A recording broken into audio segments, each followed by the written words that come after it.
Selain masjid, Kesultanan Banten juga giat membangun peradaban lewat pendidikan bernapaskan Islam. Karena itu, pada zaman Sultan Maulana Yusuf, dibangunlah pesantren-pesantren Islam dan pusat kajian Islam. Pusat pengembangan studi Islam tersebut berada di Desa Kasunyatan.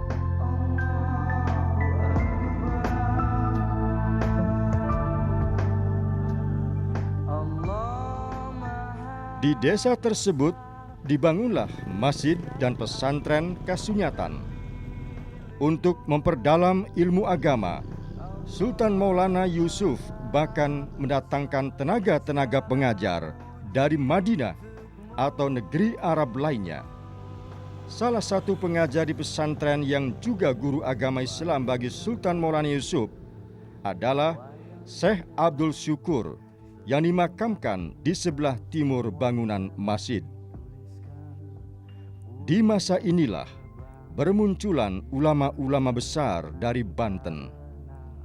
Masjid Kasunyatan sendiri dibangun mirip dengan Masjid Agung. Atap tumpangnya pun mirip. Selain itu, menara yang dibangun juga mirip dengan mercusuar ala Belanda. Ini adalah Masjid Agung Kasunyatan, masjid yang tertua di Banten, atau masjid yang pertama didirikan di Banten oleh Sultan Maulana Hasanuddin. Masjid ini pintu gerbangnya ada 4. Pintu gerbang besar ada 4, yang di depan, terus yang di samping, yang di belakang 2. Terus kolomnya juga berbentuk bintang 4, terutama yang sebelah barat untuk keislaman, terus yang sebelah utara untuk keimanan, yang sebelah timur untuk keihsanan, sebelah selatan untuk keikhlasan. Jadi 4 makna. Ukuran masjidnya juga 12 kali 12, jadi 144.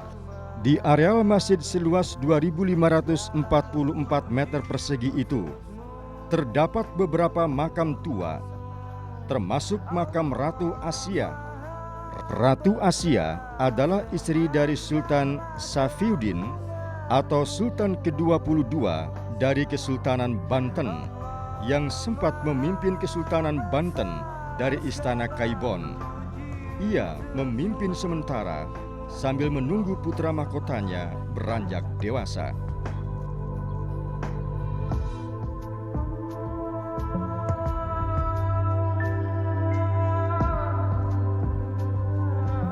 Kini, situs sejarah penanda kejayaan Banten tersebut dihimpit oleh pemukiman penduduk yang mengelilingi tembok-temboknya.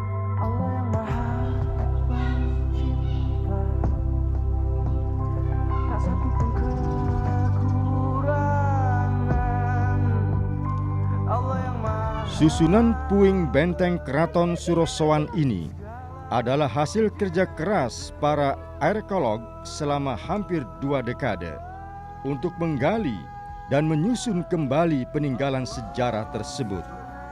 Sebelumnya, lokasi ini hanya terlihat seperti bukit saja. Pembangunan keraton ini diperkirakan melalui beberapa tahapan sejak 1552 hingga 1570. Pada beberapa periode, keraton ini mengalami renovasi. Hal ini terlihat dari beberapa bangunan yang letaknya lebih rendah. Bentuk keraton terakhir terlihat rumit dengan penerapan teknologi pengairan yang modern. Untuk menjernihkan air, digunakan 3 pengendelan yang berfungsi menyaring dan mengedapkan kotoran. Selanjutnya, air dialirkan ke Keraton Surosowan lewat serangkaian pipa panjang yang terbuat dari tanah liat. Meski yang lain tinggal puing-puing, tapi di dalam keraton masih tersisa kolam sebesar lapangan tenis. Kolam yang bernama Rara Denok ini dulunya digunakan mandi putri-putri raja. Jangan urun campur arsitek Belanda dalam pembangunan masjid dan keraton tak lepas dari usaha mereka untuk menaklukkan Kesultanan Banten. Pada awalnya, usaha penyusupan dari dalam digunakan sebagai taktik awal. Saat keadaan keraton berhasil dibaca, penyerangan terhadap keraton pun dilancarkan, termasuk penyerangan terhadap Istana Kaibon. Meski tinggal puing-puing, keraton yang berasal dari kata keibuan ini masih menyisakan kemegahannya tersendiri. Dikelilingi oleh kanal, paduan corak Hindu, Buddha, Islam, dan Eropa kentara di sini.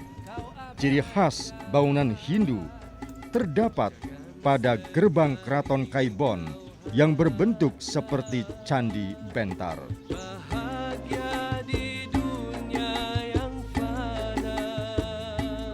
Sementara itu, atap trapesium gerbang bagian dalam mendapat sentuhan ornamen Buddha. Gaya arsitektur Eropa sendiri muncul setelah keraton ini berhasil diduduki VOC, dan arsitektur Islam dapat dilihat pada bangunan bekas musola